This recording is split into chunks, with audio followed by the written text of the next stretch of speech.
Alhamdulillahil qail fi muhkami kitabih wa min ayatihi an khalaqa lakum min anfusikum azwaja litaskunu ilaiha wa ja'ala bainakum mawaddatan wa rahmah.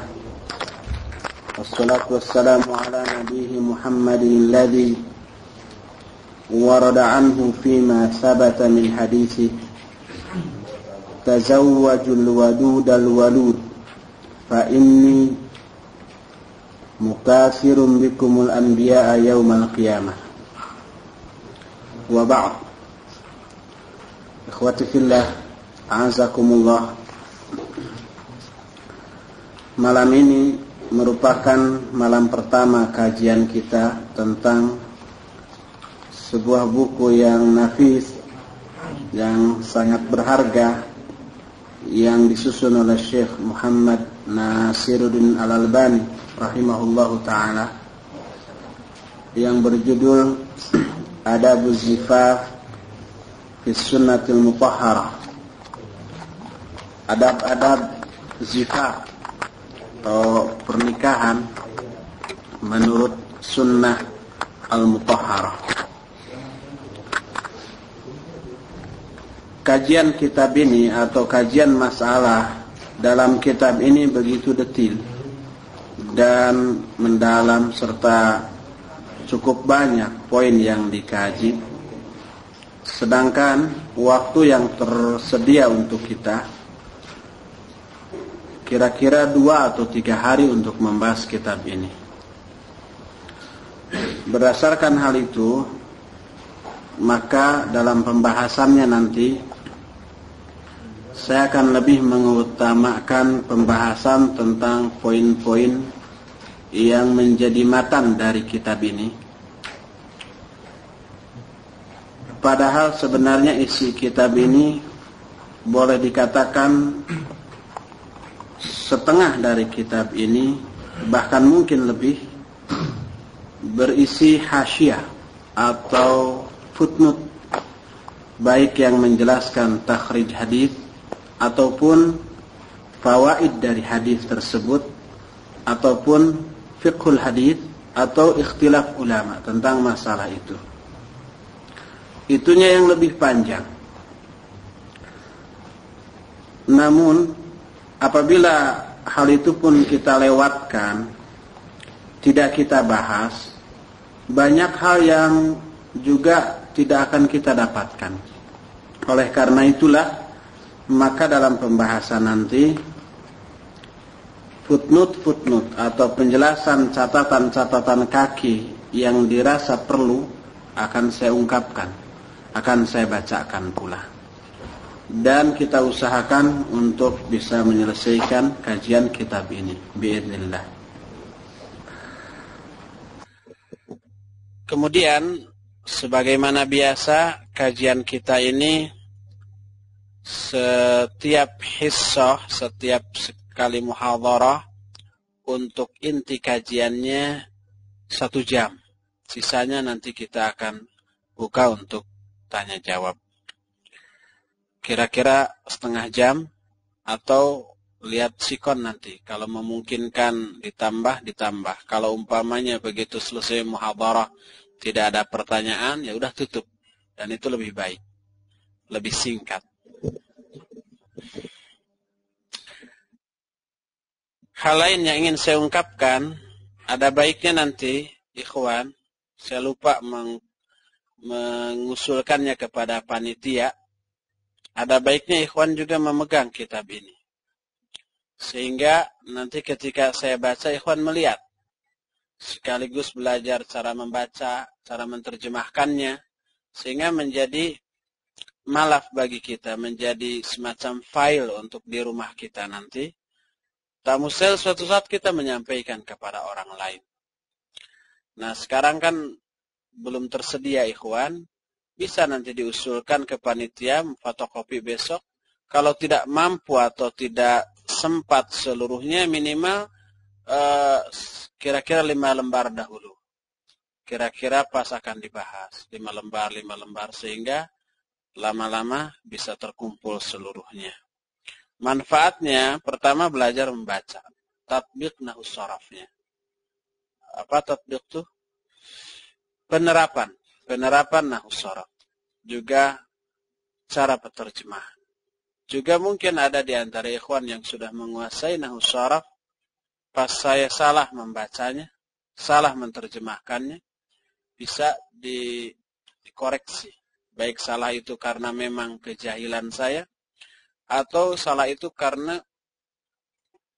keseleo lidah. Kan bisa aja. Maksud hati ngomong begini. Kok yang keluar begitu? Sering kan begitu. Nah pas ditegur, salah Ustaz. Enggak, saya ngomong begini tadi. Enggak begitu, begini. Nah, itu karena manusia sebagaimana kita ketahui, itu tidak pernah luput dari kesalahan.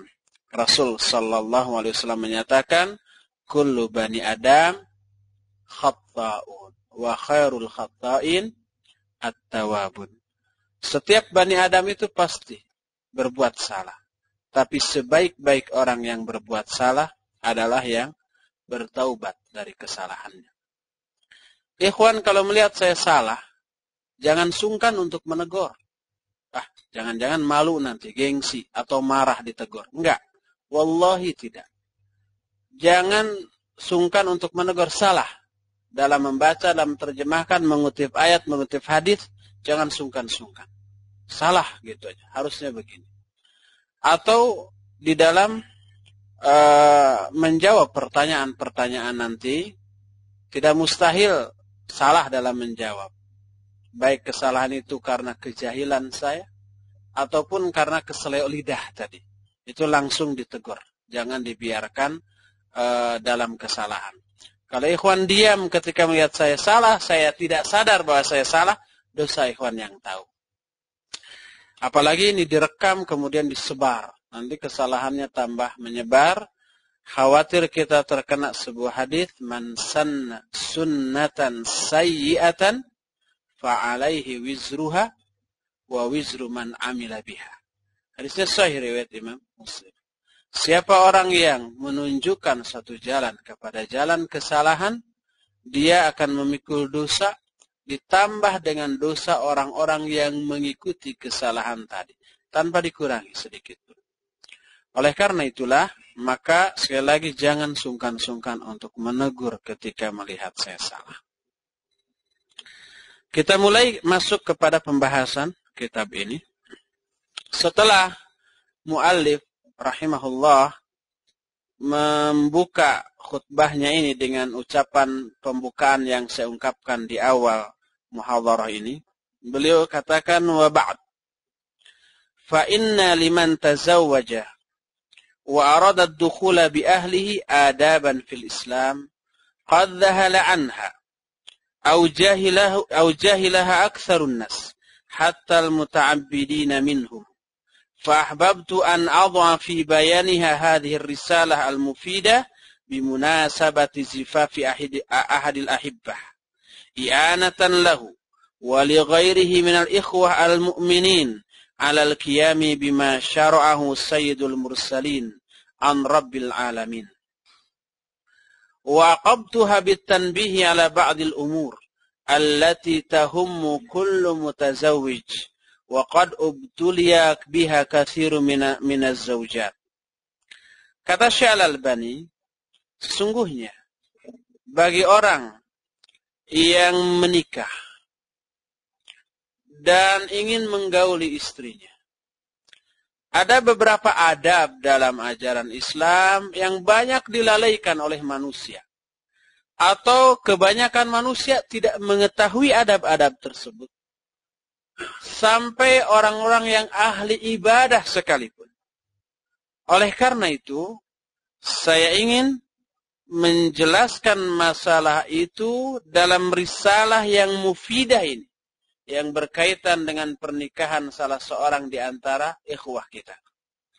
Sebagai bantuan bagi dia, juga bagi ikhwan-ikhwan sesama mukmin yang lainnya, untuk melaksanakan apa yang disyariatkan oleh Sayyidul Mursalin dari Allah Subhanahu wa Ta'ala Rabbul Alamin.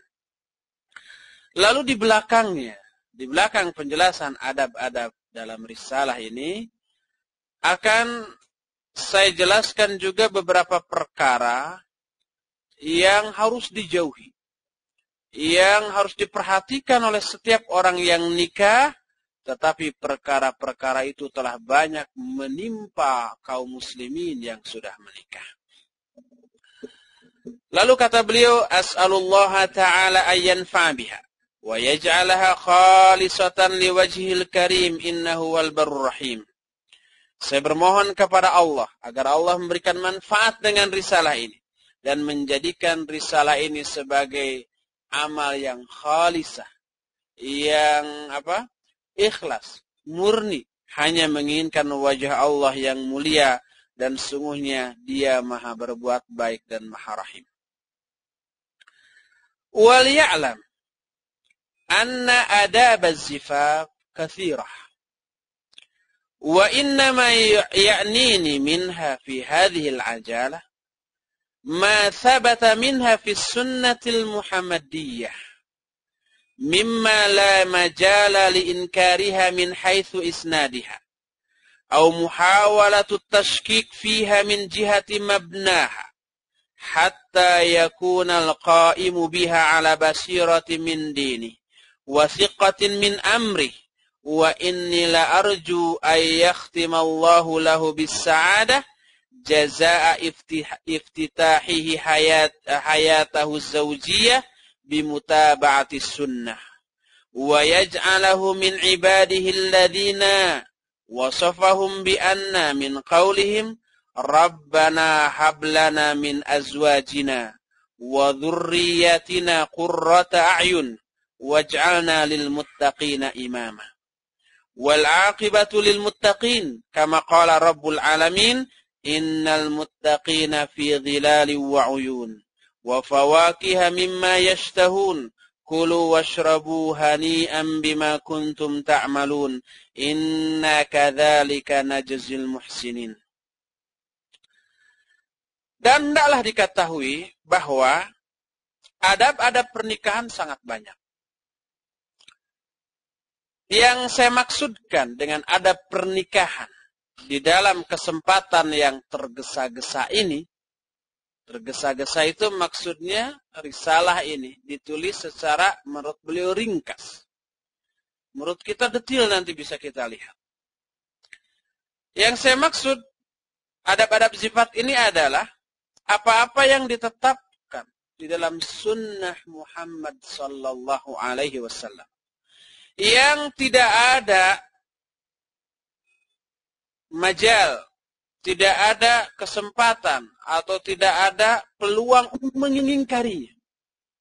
Tidak boleh kita mengingkari sunnah tersebut, baik dari segi sanad atau berusaha untuk menanamkan tashkik. Apa tashkik? Keraguan-raguan tentang masalah yang tadi, tentang sunnah tadi. Sehingga seseorang mengamalkan ini berdasarkan basirah tentang dinnya. Apa basirah? Ilmu. Puncaknya ilmu itu adalah basirah. Intisari ilmu. Seseorang mengamalkan ad-din ini berdasarkan ilmu, bukan kejahilan. Juga wasiqatin min amri. Siqat. Apa siqat? Kepercayaan atau keyakinan tentang urusan ini. Dan saya berharap semoga Allah menutup bagi orang yang menikah dengan kebahagiaan. Menutup kehidupan dia dengan kebahagiaan sebagai balasan karena dia membuka kehidupan rumah tangganya dengan cara mengikuti sunnah. Pas akan menikah, menerapkan sunnah dalam proses pernikahannya. Dalam rumah tangga yang dikelolanya tadi. Awal nikahnya menerapkan sunnah, akhir dari pernikahannya. Maksud akhir dari pernikahan itu, akhir dari hayatnya. Bukan cerai. Akhir dari hayatnya. Semoga Allah memberikan kebahagiaan kepada orang seperti itu. Dan semoga Allah menjadikan orang tadi menjadikan orang tadi termasuk dari kalangan hamba-hamba Allah yang sifat-sifatnya oleh Allah dijelaskan dalam surah Al-Furqan ayat 74. Di antara doa mereka, Rabbana hablana min azwajina wa dhurriyyatina qurrata a'yun waj'alna lil muttaqina imama. Ya Allah, Rabbana hablana, berilah kami min azwajina, istri-istri kami, wa dzurriyyatina, turunan-turunan kami, qurrata a'yun. Qurrata a'yun menjadi keindahan pandangan kami. Pokoknya menjadi apa? Sumber kebahagiaan kami. Waj'alna lil muttaqina imama, dan jadikanlah kami sebagai pemimpin bagi orang-orang yang bertakwa. Ini akhir doanya, jadikan kami sebagai pemimpin bagi orang-orang yang bertakwa. Dan wal aqibatu lil muttaqin. Akhir kebahagiaan dari kehidupan ini itu dikhususkan bagi orang-orang yang bertakwa. Allah Subhanahu wa ta'ala dalam surah Al-Mursalat ayat 41 sampai 44 menyatakan, Innal muttaqina fi dhilali wa uyun. Sesungguhnya orang-orang yang bertakwa itu berada dalam dhilal wa uyun. Dhilal itu naungan. Wa uyun, mata-mata air. Wa fawakiha mimma yashtahun, juga ada buah-buahan yang sangat mereka inginkan. Kulu washrabu hani'an bima kuntum ta'malun, makan dan minumlah kalian dengan enak, dengan lezat, dengan nikmat, karena apa-apa yang telah kamu amalkan dahulu ketika di dunia. Inna kadzalika najzil muhsin. Demikianlah kami memberikan balasan kepada orang-orang yang muhsin, orang-orang yang berbuat baik.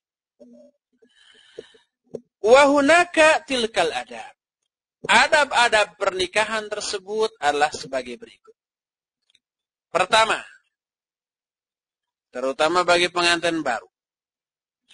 Pengantin lama juga harus terapkan ini. Bagi yang belum menikah, rencanakan akan begini. Pertama, mulathafatuz zaujah indal bina'i biha.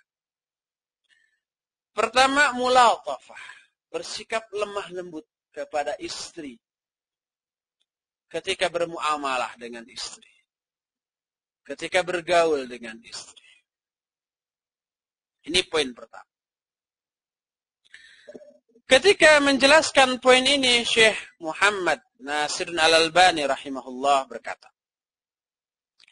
yustahabbu lahu idza dakhala ala zawjatihi ayyulatifaha ka ayyuqaddima ilaiha syai'an min asy-syarabi wa nahwihi li hadithi Asma binti Yazid bin Sakan. Disunnahkan bagi seorang suami apabila dia mau masuk menemui istrinya, hendaklah dia bersikap lemah lembut kepada istrinya itu. Dengan cara umpamanya memberikan sesuatu kepada istrinya, baik berupa minuman atau yang sejenis. Sodorkan minuman, susu, madu atau yang sejenisnya yang disukai. Ini didasarkan kepada hadis Asma binti Yazid. Dia berkata, Inni qayyantu Aisyata li Rasulillah sallallahu alaihi wasallam. Thumma ji'tu fada'autuhu li jalwatiha. Faja'a fajalasa ila jambiha. Fa'ata bi'ussil labanin fashariba. ثم ناولها النبي صلى الله عليه وسلم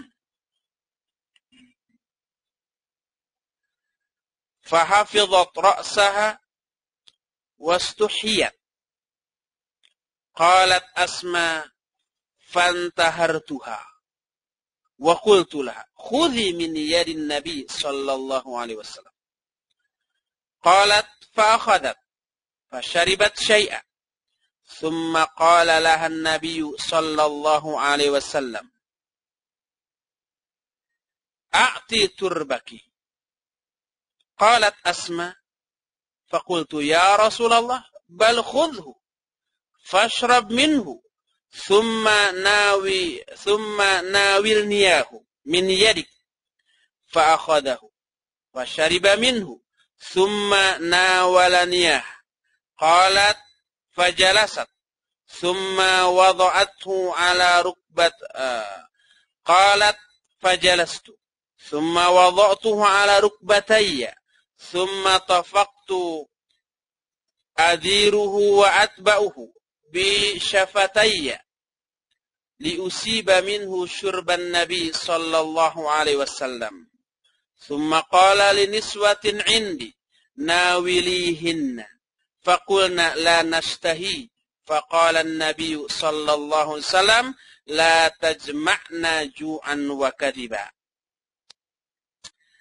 Kata Asma binti Yazid, sungguhnya aku menghiasi Aisyah radhiyallahu anha untuk Rasul sallallahu alaihi wasallam. Ini ketika Nabi sallallahu alaihi wasallam menikahi Aisyah. Kemudian aku datang kepada Rasul sallallahu alaihi wasallam dan memanggilnya agar Nabi sallallahu alaihi wasallam lijalwatiha. Lijalwatiha disebutkan linnadhar ilaiha mujalwatan maksyufatan. Agar Rasul sallallahu alaihi wasallam melihat kepada Aisyah, kemudian memberikan apa yang ingin dia berikan berupa minuman dan yang sejenisnya. Lalu datanglah Rasul sallallahu alaihi wasallam. Lalu beliau duduk di samping Aisyah. Ini sudah nikah ya? Sudah akad. Lalu beliau mengambil sebuah gelas besar yang berisi susu. Syukran. Lalu beliau minum. Tapi ini bukan susu. Kopi. Lalu beliau minum susu tadi. Lalu beliau menyodorkan susu tadi kepada Aisyah. Aisyah menundukkan kepalanya. Dia malu. Maklum pengantin baru ya.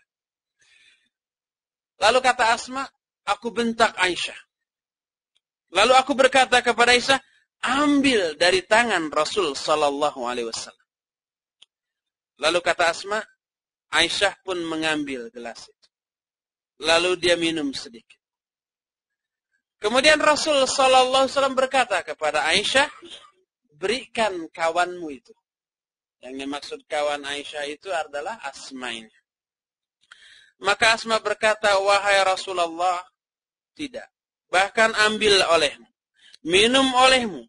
Kemudian sodorkan dengan tangan. Ke mana tadi? Bal khudhu fashrab minhu. Ambil dan minumlah. Lalu sodorkan atau berikan dari tangan kepada Aisyah. Lalu Rasul sallallahu alaihi wasallam mengambil lagi. Kemudian minum, kemudian disodorkan lagi. Lalu Aisyah berkata, aku duduk. Kemudian aku simpan gelas tadi di atas kedua lutut. Lalu aku ambil gelas itu, lalu aku gilirkan. Diputarkan gelas itu, aku mengikuti mulut gelas itu ke mulutku agar mulutku itu menempel di bekas mulut Rasul sallallahu alaihi wasallam dalam gelas itu. Jadi diputarnya itu agar kena bekas minum Rasul sallallahu alaihi wasallam, bukan diputar untuk menghindari bekas minum Rasul sallallahu alaihi wasallam. Kemudian berkatalah Rasul sallallahu alaihi wasallam kepada para wanita yang duduk di samping. Kata Rasul sallallahu alaihi wasallam, minumlah. Kepada para wanita yang di dekat Aisyah. Para wanita itu menjawab, kami tidak menginginkannya. Lalu Rasul sallallahu alaihi wasallam menyatakan, jangan kalian satukan antara lapar dengan dusta. Ini kan rata-rata orang basa-basi. Ingin, lapar, tapi pas diberikan, ayo minum. Enggak, kita tidak ingin. Padahal lapar. Disatukan dua hal, lapar dan dusta. Ini contoh yang pertama, kelemah lembutan Rasul Sallallahu Alaihi Wasallam kepada istrinya yang baru. Lembut, sampai-sampai disodorkan air. Ini adab yang pertama. Kedua, wad'ul yad ala ra'si zaujah wa du'alah.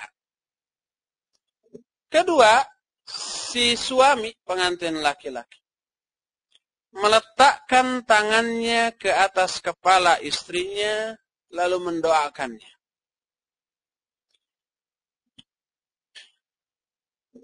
Kata Syekh Al-Albani, wa yanbaghi an yad'a yadahu ala muqaddimati ra'siha indal bina biha aw qabla dhalik wa ayyusammi Allah tabaraka wa ta'ala wa ayyad'u bil barakah wa yaqula ma jaa fi qawlihi sallallahu alaihi wasallam idza tazawwaja ahadukum imra'atan aw ishtara khadiman falyakhudh bi nasiyatiha wal yusammillaha azza wa jalla wal yad'u bil barakah wal yaqul Allahumma inni as'aluka min khairiha wa khairi ma jabbaltaha alaihi wa a'udzu bika min syarriha wa syarri ma jabbaltaha alaihi.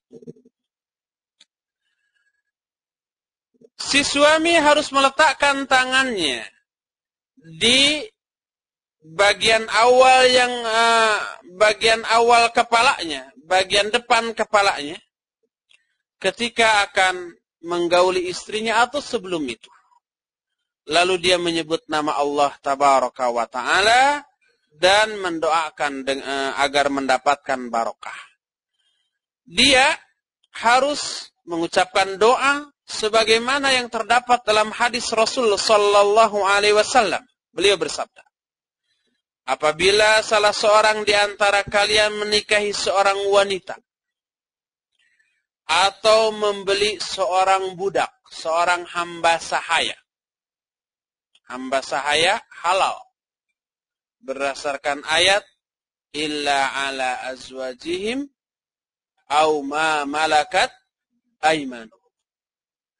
Orang mukmin itu alladzina hum li furujihim walladzina hum li furujihim hafidun. Orang mukmin itu orang-orang yang selalu memelihara faraj-faraj mereka. Illa ala azwajihim, kecuali kepada istrinya atau kepada hamba-hamba sahaya yang mereka miliki. Halal, boleh.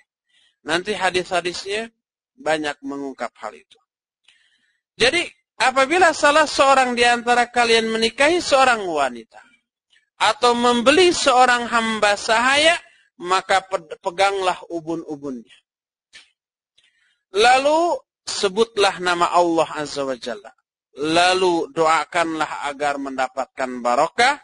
Hendaklah dia mengatakan doa sebagai berikut. Nanti dites doain satu-satu. Allahumma inni as'aluka min khairiha wa khairi ma jabbaltaha alaihi wa a'udzu bika min syarriha wa syarri ma jabbaltaha alaihi. Allahumma ya Allah, inni sesungguhnya aku as'aluka meminta kepadamu min khairiha dari kebaikannya, kebaikan si istri ini, wa khairi ma jabbaltaha alaihi dan kebaikan apa-apa yang telah engkau ciptakan untuknya. Wa a'udzu bika min syarriha dan aku berlindung kepada Allah dari kejahatan dia. Ada kejahatan dalam diri wanita dan dari kejahatan yang telah engkau ciptakan untuknya. Hadis ini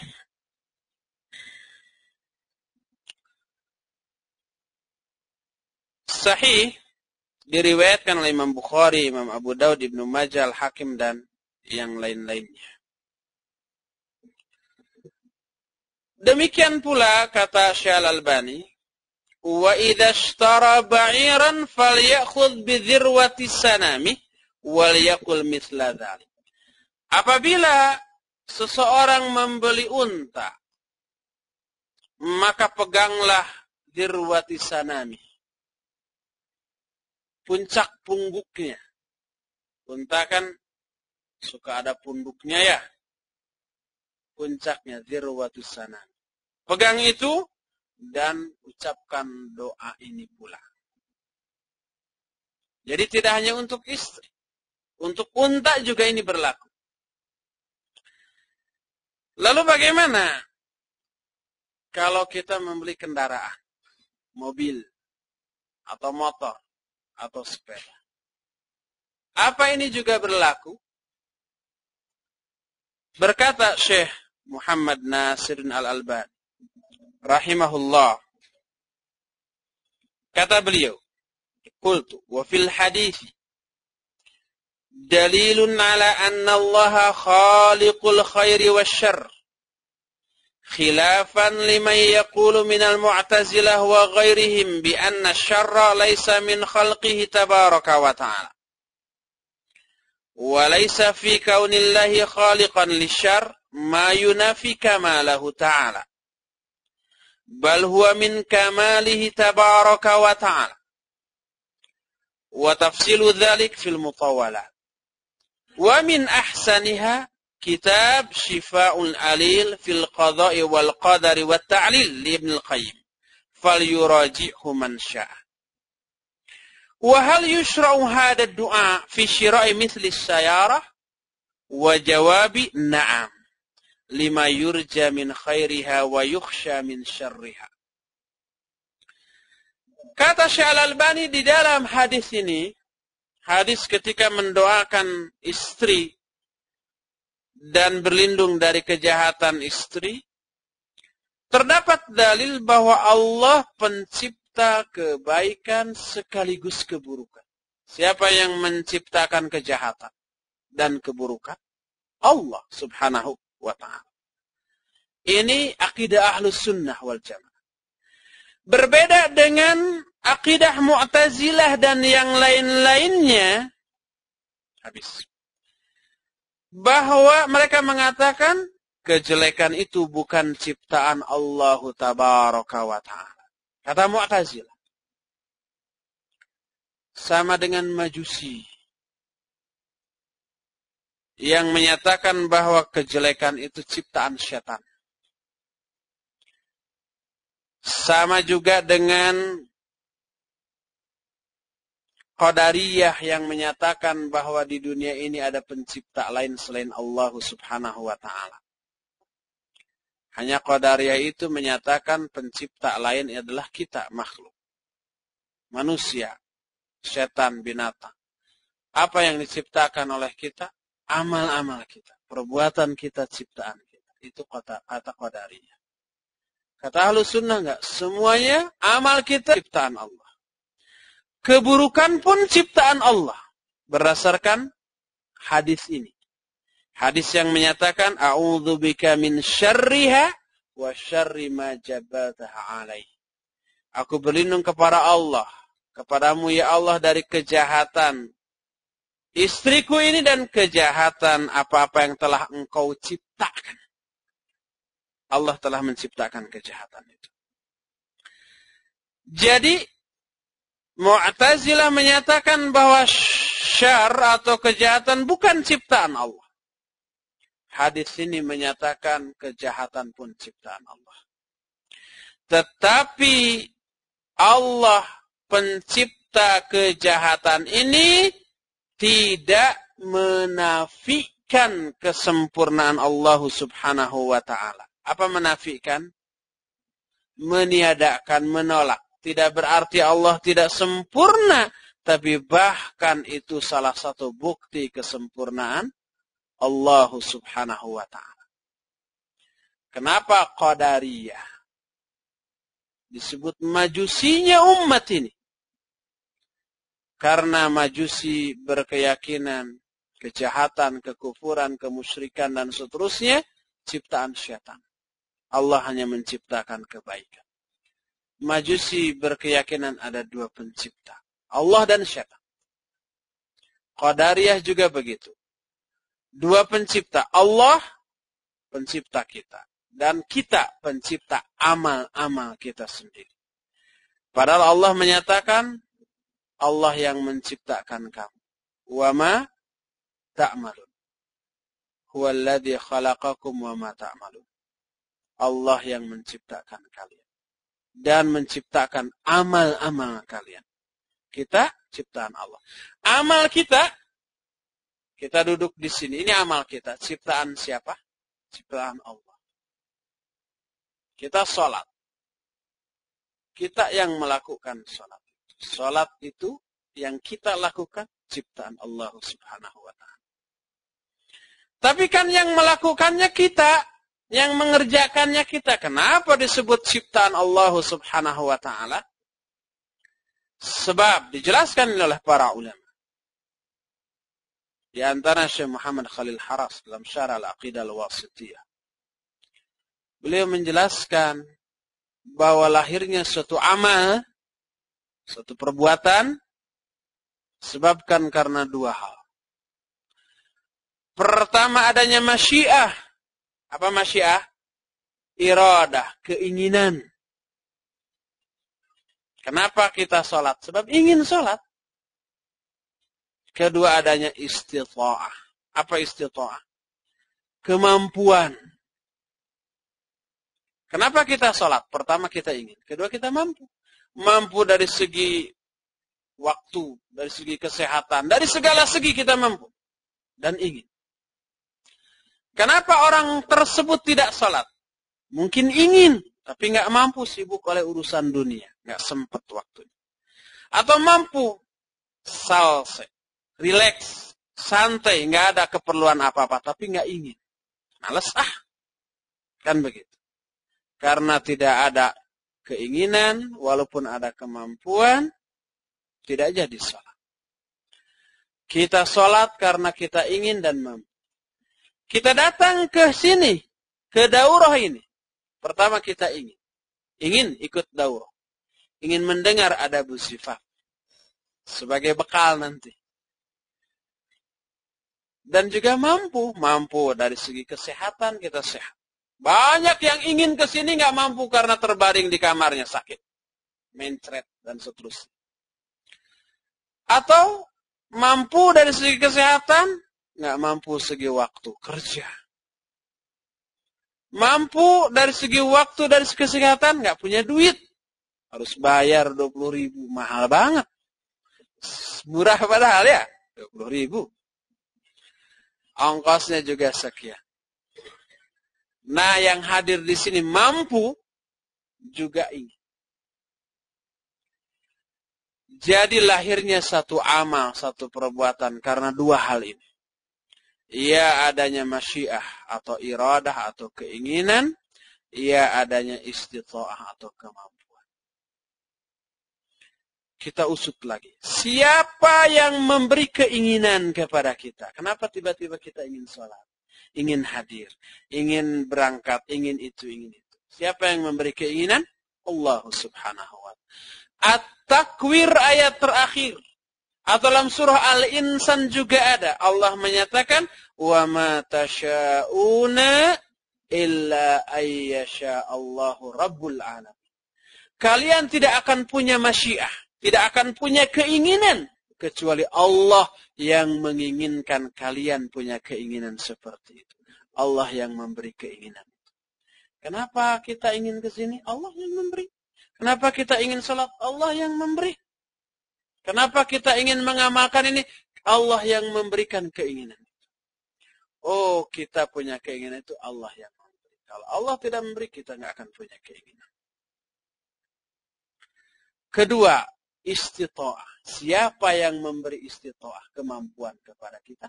Allah. La haula wa la quwwata illa billah. Tidak ada haul, tidak ada quwwah kecuali dengan Allah. Apa haul? Kemampuan. Apa quwwah? Kemampuan juga. Tidak ada kemampuan. Apa beda al-haul dan al-quwwah? Dijelaskan oleh Syekh Abdullah bin Abdurrahman Al-Bassam di dalam Tawdihul Ahkam Al-haul itu al-quwwah lidaf'i syarr.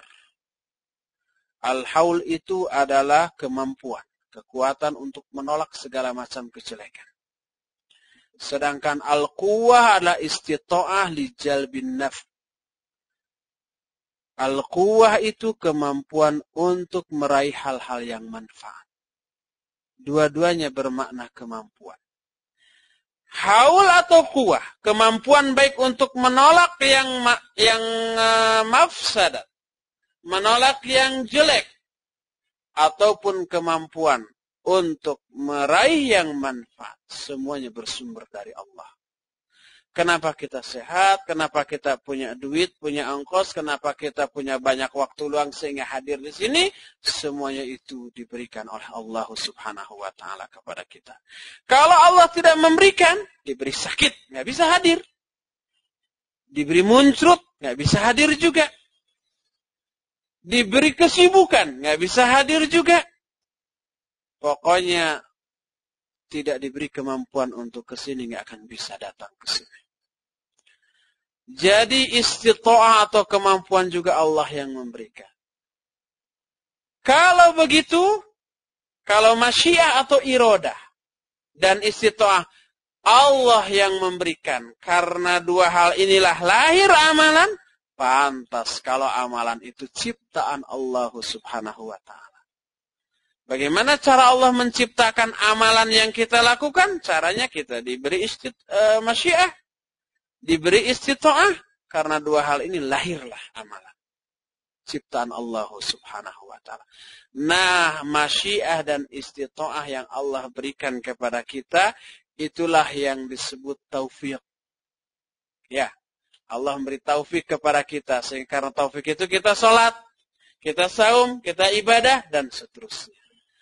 Oh, kalau demikian, amalan baik dan amalan buruk ciptaan Allah Subhanahu wa taala. Seseorang mencuri. Kenapa dia mencuri? Pertama ingin mencuri. Kedua diberi kemampuan. Siapa yang memberi keinginan dia untuk mencuri? Allah. Siapa yang memberikan kemampuan dia untuk mencuri?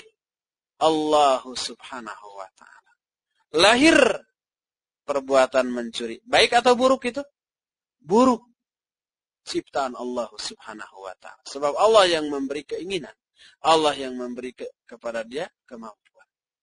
Baik ataupun buruk semuanya ciptaan Allah Subhanahu wa taala. Mu'tazilah ahlakahumullahu taala menyatakan bahwa seseorang kafir, seseorang maksiat, seseorang musyrik, seseorang berbuat jahat, itu bukan kehendak Allah, tapi kehendak dirinya sendiri. Kata Qadariyah dan Mu'tazilah.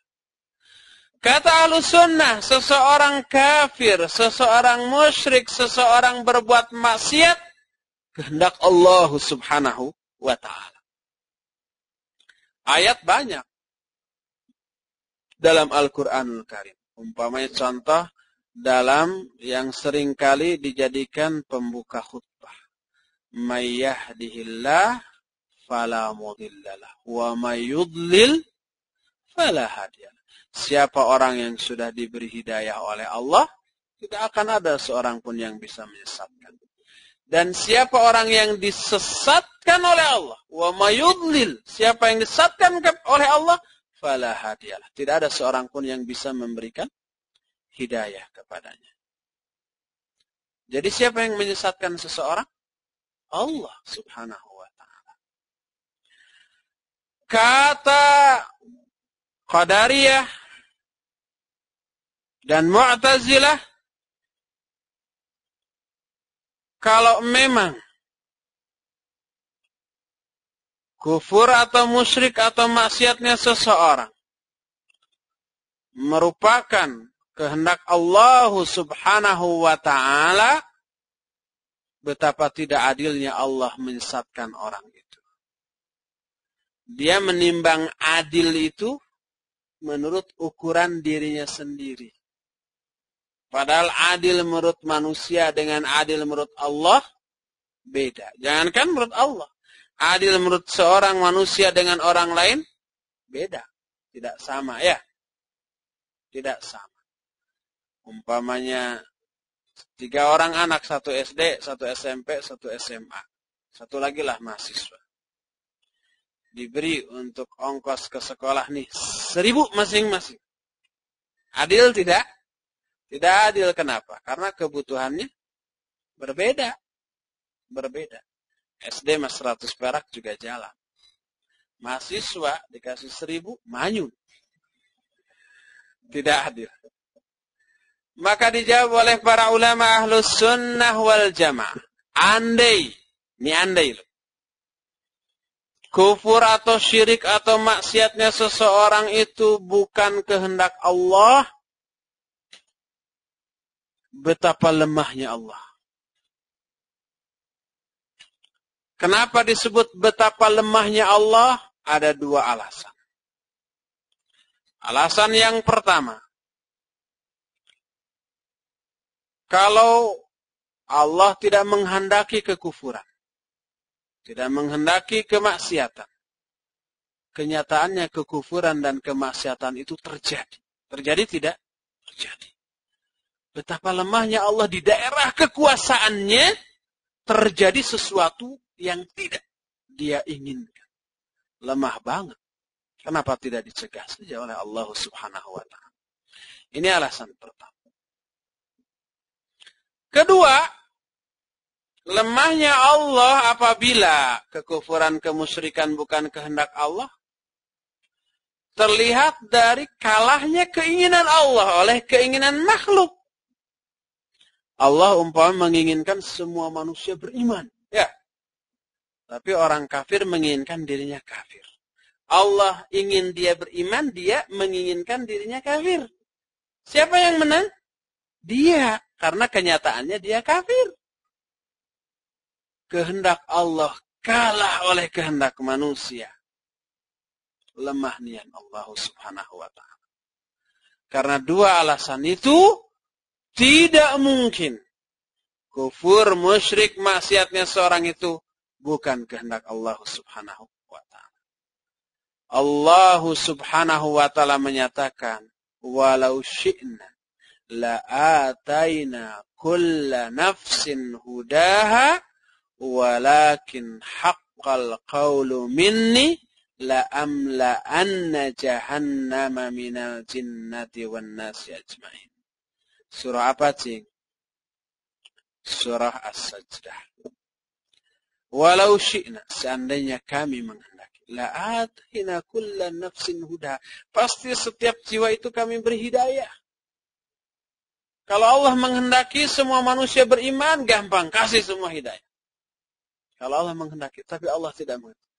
Walakin haqqal qawlu minni, tapi sudah nyata, sudah pasti ketetapan dari kami, la'amla'anna jahannama minal jinnati wan nasi ajmain, bahwa kami akan memenuhi neraka jahannam dengan jin dan manusia. Itu ketetapan Allah Subhanahu wa ta'ala. Surah As-Sajdah. Ayat bebelasan gitulah. Cari sendiri. Itu penting masalah tauhid. Belok sedikit ya. Agak jauh kata. Jadi, Allah sebagai pencipta kejelekan tidak menafikan kesempurnaan Allah Subhanahu wa ta'ala. Bahkan itu salah satu wujud kesempurnaan Allah. Tafsil atau rincian yang panjang dalam masalah ini banyak dijelaskan oleh para ulama. Di antaranya yang terbaik, kata Syekh Al-Albani, adalah sebuah kitab yang disusun oleh Imam Ibnu Qayyim Al-Jauziyah rahimahullah, berjudul Syifaul Alil fil Qada'i wal Qadari wat Ta'lil. Maka silakan merujuk bagi orang yang ingin merujuk. Lalu kata Syekh Al-Albani, apakah doa ini pun disyariatkan ketika kita membeli seperti mobil, tunggangan yang lain lah, motor, sepeda, dan seterusnya? Jawaban saya, kata Syekh Al-Albani, ya. Ketika kita membeli mobil baru atau mobil bekas, motor, sepeda baru ataupun bekas juga disyariatkan atau disunnahkan membaca doa ini karena diharapkan kebaikan dari kendaraan itu dan dikhawatirkan juga kejelekannya. Apakah ada yang jelek, mobil, motor dan seterusnya? Banyak. Kita sudah banyak pengalaman tentang masalah ini.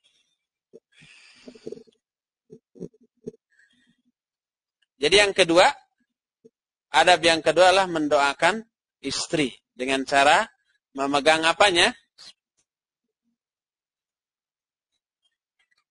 Gimana doanya? Allahumma inni as'aluka min khairiha wa khairi ma jabbaltaha alai wa a'udzubika min syarriha wa syarri ma jabbaltaha alai. Hafal. Tapi pas kenyataannya belum tentu hafal sebab gempur. Tahu gempur? Apa gempur teh? Grogi. Grogi. Mungkin pas mau memegang ubun-ubun juga gemeter. Pas mau baca doa lupa. Untuk menghindari hal itu siapkan di kertas lembar. Pas lupa lihat.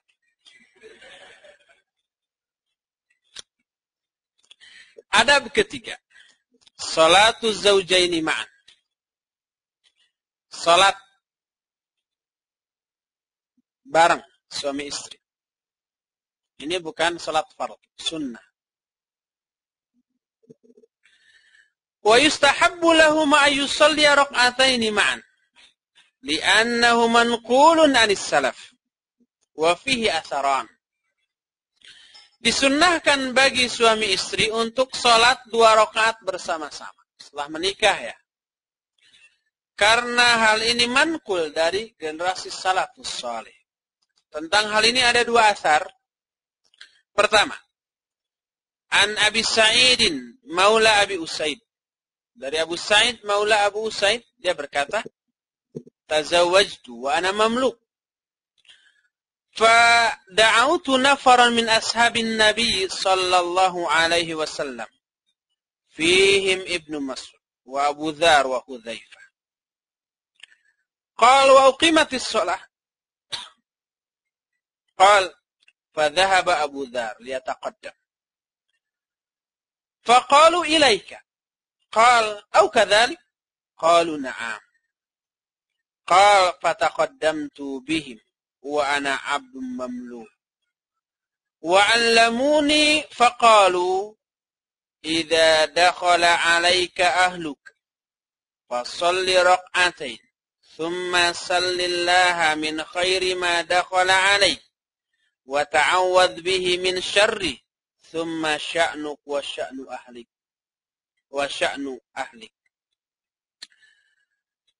Kata Abu Sa'id maula Abu Usaid, aku menikah ketika itu aku seorang hamba sahaya. Aku mengundang beberapa orang dari sahabat Nabi sallallahu alaihi wasallam. Di antara mereka ada Ibnu Mas'ud, Abu Dzar dan Hudzaifah. Lalu kata Abu Usaid, lalu dikumandangkan qomat. Dia berkata, maka Abu Dzar pun pergi untuk maju. Maksudnya mau jadi imam. Abu Dzar. Mereka berkata, mereka para sahabat maksudnya, ilaika. Kamu yang harus maju. Kamu itu maksudnya kepada Abu Sa'id, hamba sahaya. Kata Abu Sa'id, benarkah begitu? Mereka menjawab benar.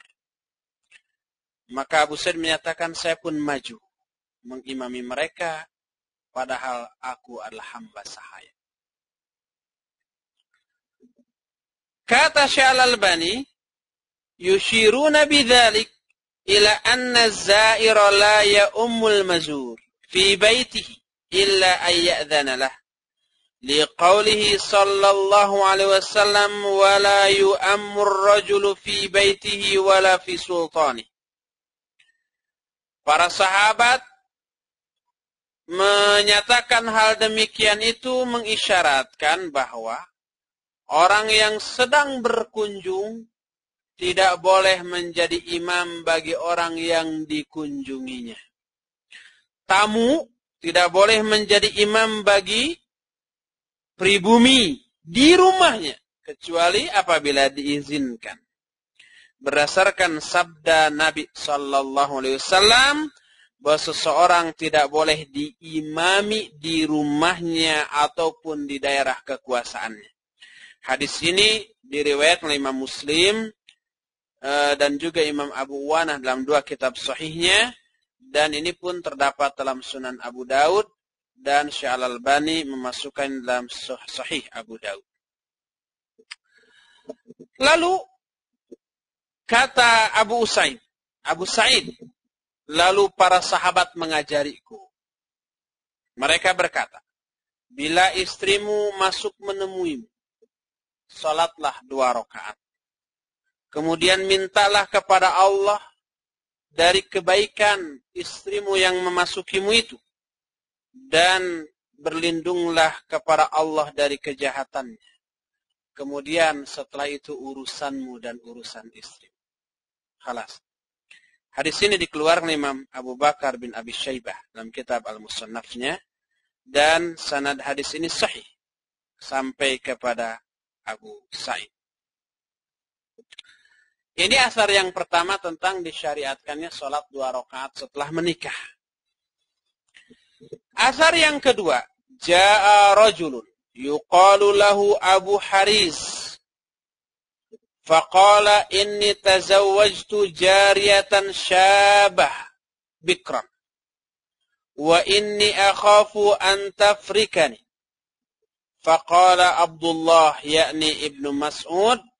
Innal ilfa minallah wal firka minasyaitan yuridu an yukarriha ilaikum ma ahallallahu lakum fa idza atatka fa'murha an tusalliya wara'aka rak'atain. Zada fi riwayatin ukhra an Ibnu Mas'ud wa qul Allahumma barik li fi ahli wa barik lahum fiyya. Allahumma jma' bainana ma jama'ta bi khairin wa farriq bainana idza faraqta ila khairin. Dari Syaqiq dia berkata, ada seorang laki-laki datang, namanya Abu Haris. Dia berkata, saya sudah menikah dengan seorang jariyah yang syabah. Jariyah itu hamba sahaya, wanita. Syabah itu maksudnya bikar, gadis. Saya khawatir dia marah kepada saya. Belum apa-apa sudah takut. Antafrikan. Saya khawatir dia marah. Maka berkatalah Abdullah, maksudnya Abdullah bin Mas'ud radhiyallahu anhu. Kata Abdullah, sungguhnya ilf. Ilf itu lawan dari benci atau marah. Sikap lemah lunak. Lunak yang penuh rasa kasih sayang. Al-ilfa minallah, itu dari Allah. Sedangkan al-firka, rasa marah, rasa benci, itu dari syaitan. Syaitan ingin menanamkan kebencian kepada Allah, kepada kalian, apa-apa yang Allah halalkan bagi kalian. Maka apabila istrimu datang kepadamu, suruh dia untuk sholat di belakangmu 2 rakaat. Lalu dalam riwayat lain ada tambahan dari Abdullah bin Mas'ud. Lalu katakanlah, kata Abdullah bin Mas'ud, ucapkan doa ini, Allahumma barik li fi ahli. Ya Allah, berikanlah barokah untukku dari istriku ini.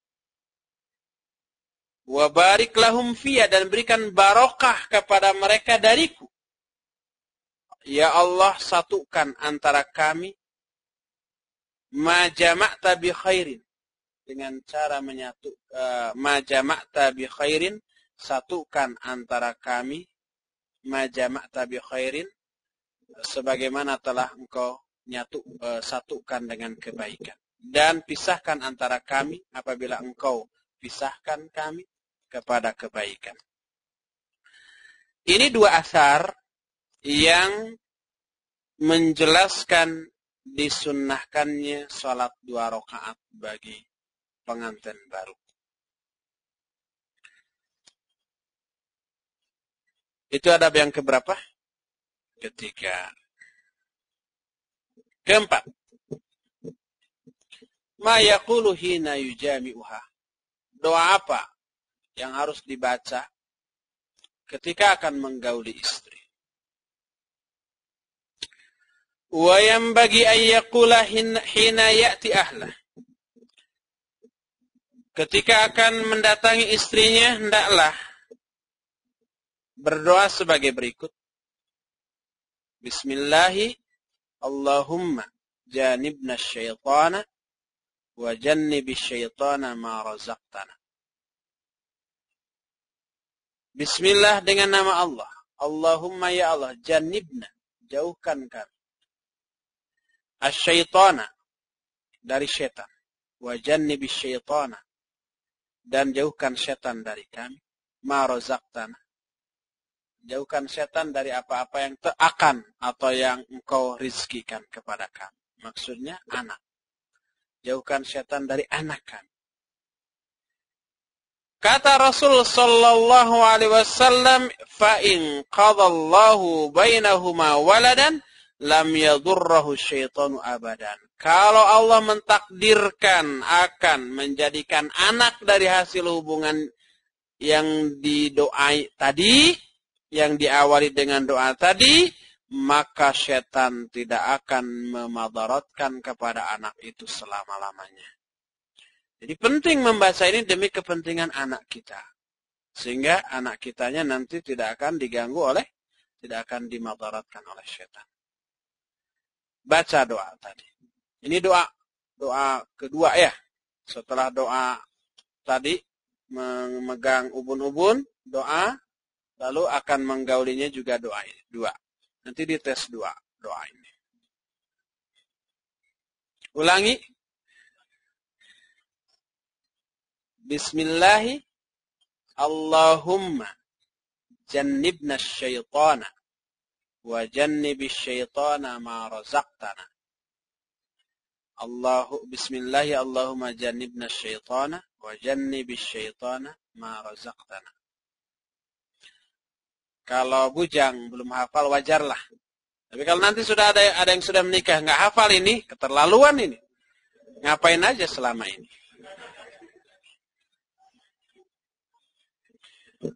Karena nggak hafal nanti Bismillahi Allahu Akbar. Itu nyembelih itu.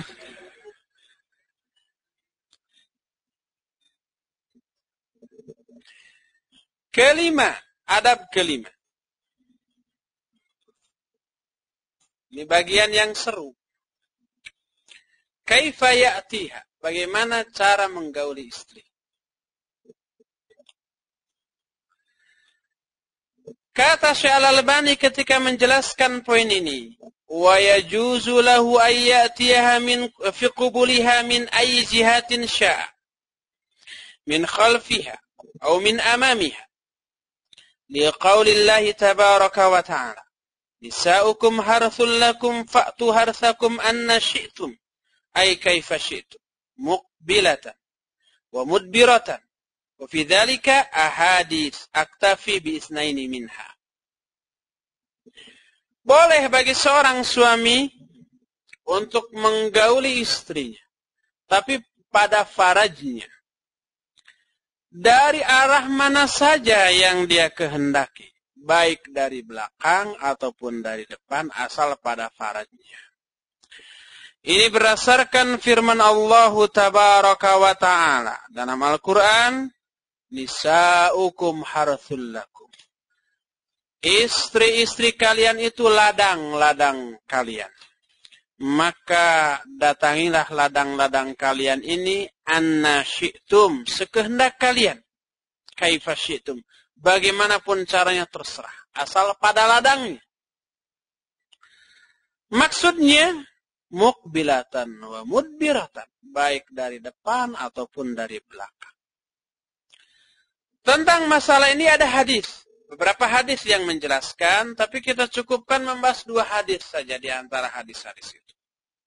Pertama, hadis dari Jabir radhiyallahu anhu, qala kanatil yahudu taqul idza ata ar-rajulu imra'atahu min duburiha fi qubuliha kana al-waladu ahwal fanazalat nisa'ukum harthul lakum fa'tu harthakum anna syi'tum faqala Rasulullah sallallahu alaihi wasallam muqbilatan wa mudbiratan idza kana dzalika fil farj. Kata Jabir bin Abdullah radhiyallahu anhu, dulu orang-orang Yahudi berkata, apabila seorang laki-laki menggauli istrinya dari belakangnya, pada farajnya menggauli, tapi dari belakang, maka anaknya akan teleng. Tahu teleng? Juling. Jadi, 2 matanya itu tidak terfokus ke satu fokus. Jadi kayak lihat ke sana padahal ke sana. Juling namanya ya. Ahwal bahasa Arabnya. Kata Yahudi, siapa orang yang menggauli istrinya dari belakangnya, walaupun pada farajnya, anaknya nanti akan juling. Maka turunlah ayat, bahwa istri-istri kalian itu ladang-ladang bagi kalian, silakan datangi ladang kalian sekehendak kalian. Kata Rasul sallallahu alaihi wasallam ketika menafsirkan ayat ini, maksudnya boleh dari depan, boleh dari belakang apabila hal itu dilakukan pada farajnya. Hadis ini riwayat Bukhari, Muslim, An-Nasai dan yang lain-lainnya. Ini hadis yang pertama. Kedua, hadis dari Ibnu Abbas radhiyallahu anhuma. Kata Ibnu Abbas, kana hadzal hayy min al-ansar wa hum ahlu wathan ma hadzal hayy min yahudin wa hum ahlul kitab wa kanu yarawna lahum fadlan alaihim fil ilmi fakanu yaqtaduna bikatsiri min fi'lihim. وكان من أمر أهل الكتاب ألا يأتوا النساء إلا على حرف وذلك أستر ما تكون المرأة فكان هذا الحي من الأنصار قد أخذوا بذلك من فعلهم وكان هذا الحي من قريش يشرهون النساء شرحا منكرا ويتلذذون منهن مقبلات ومدبرات ومستلقيات فلما قدم المهاجرون المدينة تزوج رجل منهم امرأة من الأنصار فذهب يصنع بها ذلك فأنكرته عليه وقالت إنما كنا نؤتى على حرف فاصنع ذلك وإلا فاجتنب به حتى شرع أمرها فبلغ ذلك رسول الله صلى الله عليه وسلم فأنزل الله عز وجل نساؤكم حرث لكم فأتوا حرثكم أن شئتم أي مقبلات ومدبرات ومستلقيات يعني بذلك موضع الولد. Kata Ibnu Abbas, dulu ada sebuah kampung dari bangsa Ansor. Ansor itu bangsa apa? Madinah, kota Madinah. Mereka dulu ahlul wasan, para penyembah berhala. Di kampung itu hidup juga orang-orang Yahudi. Mereka ahlul kitab. Orang-orang Madinah dari kampung tadi memandang bahwa orang-orang Yahudi punya kelebihan dari segi ilmu dibanding mereka. Oleh karena itu, orang-orang Ansor itu suka mengikuti banyak hal dari perbuatan orang Yahudi. Dan di antara kebiasaan ahlul kitab, orang Yahudi itu, mereka tidak pernah menggauli istri-istri mereka kecuali dari samping. Ini hanya orang yang sudah menikah yang bisa paham. Yang belum nggak akan bisa paham. Pokoknya dari samping sudah begitu. Jangan terlalu difikirkan. Yang demikian itu lebih tertutup bagi si wanita. Dari segi aurat, tidak terlalu kelihatan oleh suaminya. Maka kampung tadi, bangsa Ansor tadi pun mengambil kebiasaan ini dari orang-orang Yahudi. Jadi orang-orang Ansor juga cara menggauli istrinya begitu, dari samping. Ada lagi satu kampung orang Quraisy. Quraisy orang dari mana? Kota mana? Mekah. Mereka menggauli istri-istrinya dengan cara menggauli yang mungkar. Wa yataladzadzuna minhunna, mereka menikmati hubungan seksual dengan istrinya itu dengan cara dari depan, dari belakang, juga sambil berbaring. Kalau disebutkan sambil berbaring berarti dari depan dan dari belakang tadi tidak sambil berbaring. Ini juga jangan terlalu difikirkan. Ketika orang-orang muhajirin datang ke Madinah, hijrah, maka seorang laki-laki dari bangsa Quraisy, dari muhajirin, menikahi wanita Ansor. Kebiasaannya berbeda kan ya? Berbeda. Maka setelah beres menikah, pergilah si laki-laki ini menemui istrinya untuk menggaulinya. Tentu saja cara menggaulinya dengan cara dia, orang Quraisy. Bebas. Mau dari depan, belakang, sambil berbaring dan seterusnya. Sedangkan si istrinya orang mana? Madinah, Ansor. Yang biasa digauli dari samping. Maka si istrinya mengingkari, enggak mau cara begitu. Kata si istri, innama kunna nu'ta ala harfin. Kami kebiasaannya digauli dari samping.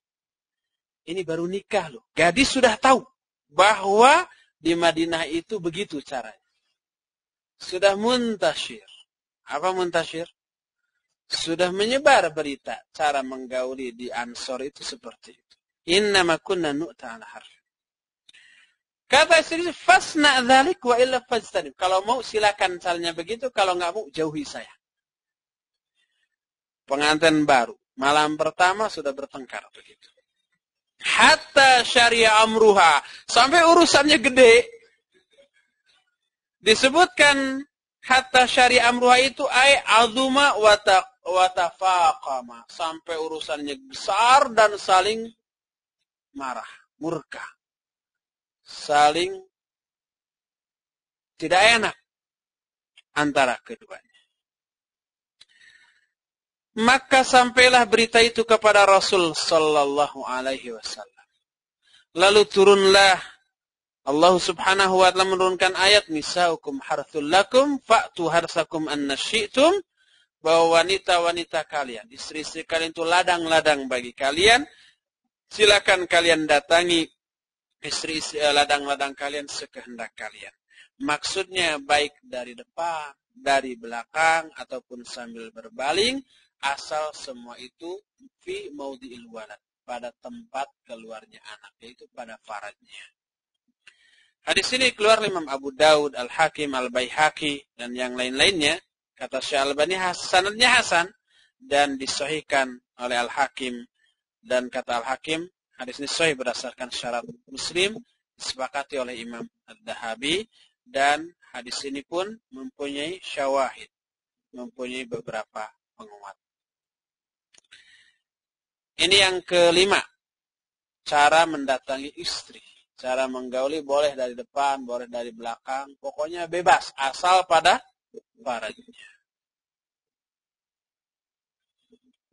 Adab keenam. Tahrimud dubur. Diharamkannya dubur. Maksudnya menggauli istri bukan pada faraj, tapi pada duburnya, lubang duburnya.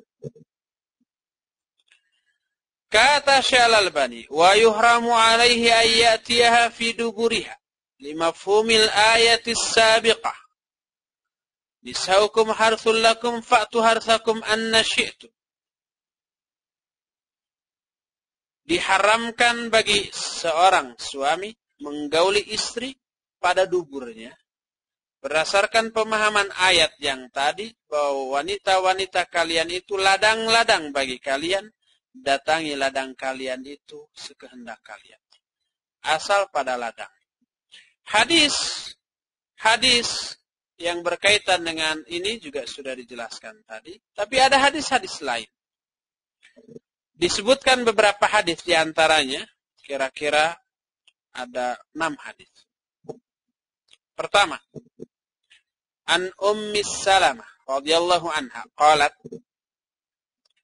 lama qadimal muhajirun al-Madinata 'ala al-Ansar tazawwaju min nisa'ihim wa kana al-muhajiruna yujibbun wa kanatil ansar la tujabbi fa arada rajulun minal muhajirina imra'atahu 'ala dhalik fa abat 'alaihi hatta tas'ala Rasulullah sallallahu alaihi wasallam. Qalat fa'atathu fastuhiyat an tas'alahu fasa'alathu Ummu Salamah. Fanazalat nisa'ukum harthul lakum fa'tu harthakum anna syi'tum. Wa qala la illa fi simamin wahid. Dari Ummu Salamah radhiyallahu anha, dia berkata, ketika orang muhajirin datang ke Madinah, mendatangi orang-orang Ansor, maka orang-orang muhajirin itu menikahi beberapa wanita Ansor. Ketika itu orang-orang muhajirin yujibun disebutkan di minat tajbiyah wa huwal inkibabu 'alal arab. Wa fil qamus wajabba tajbiyah wa wada'a yadayhi 'ala rukbatayhi aw 'ala al-ard aw in unkubba 'ala wajhihi. Orang-orang muhajirin itu melakukan tajbiyah. Tajbiyah itu si istri tertelungkup di atas tanah. Atau dalam kamus disebutkan meletakkan kedua tangan di atas kedua lutut atau kedua tangan di atas tanah. Seperti ruku atau seperti kata orang Sunda ngedeprok. Nggak ada terjemahan.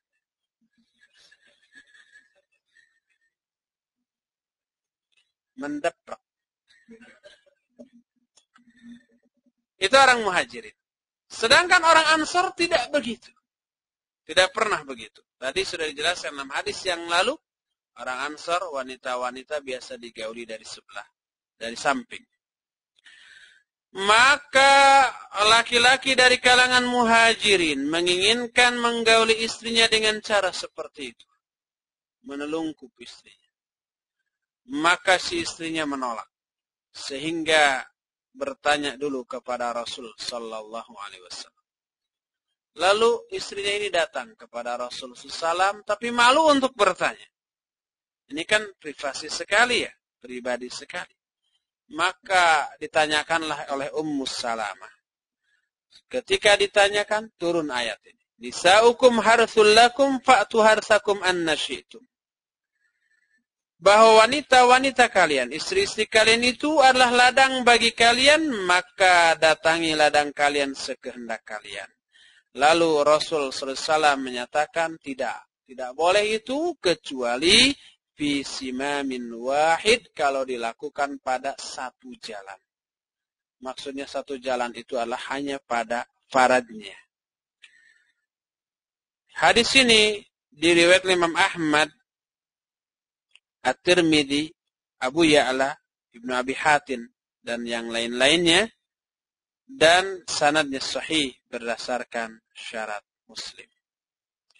Inilah hadis yang pertama yang menyatakan harus pada faraj dan tidak boleh pada duburnya.